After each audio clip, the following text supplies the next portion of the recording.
இப்போ நம்ம வெளிநாட்டுக்கு ஒரு சகோதரர் போகிறார். வின்சென்ட் கேட்டு, நீ தான் அந்த ஆளுன்னு வச்சுக்கோமே. சகோதரர் வெளிநாட்டுக்கு போகிறார்.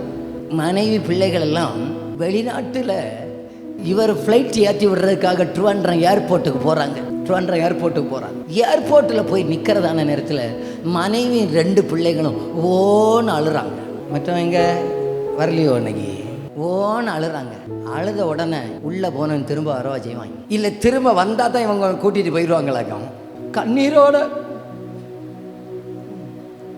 ஒரு பக்கம் கண்ணீர், இன்னொரு பக்கம் போய் தொலைஞ்சிரு. எப்படியா வண்டி ஏறிடு. எதுக்கு தெரியுமா? அவங்களுக்கு தெரியும், ஒன்று இவர் இங்கே வருவார், இல்லைன்னா நான் அங்கே போவேன். அதுக்கு பேர் தான் நித்திய நம்பிக்கை. புரிஞ்சவர்களுக்காக சோதனை செலுத்துகிறேன்.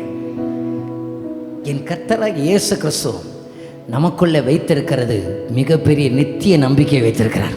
அங்கே போனது பாய்னு சொன்னது பர்மனண்ட் அங்கே இருப்பதற்கல்ல. இங்கேருந்து பார்த்துக்கிட்டே நிற்கிறாங்க. என்ன தெரியுமா நம்பிக்கை? போனது அங்கே இருக்க மாட்டான்ப்பா, செய்ய வேண்டியதை செஞ்சுட்டு வர வேண்டிய நேரத்தில் வந்து உங்களுக்காக ஆயத்தப்படுத்தி இருக்கிற அந்த ராஜ்யத்தில் உங்களை கொண்டு போய் சேர்ப்பதற்காக வருவேன்.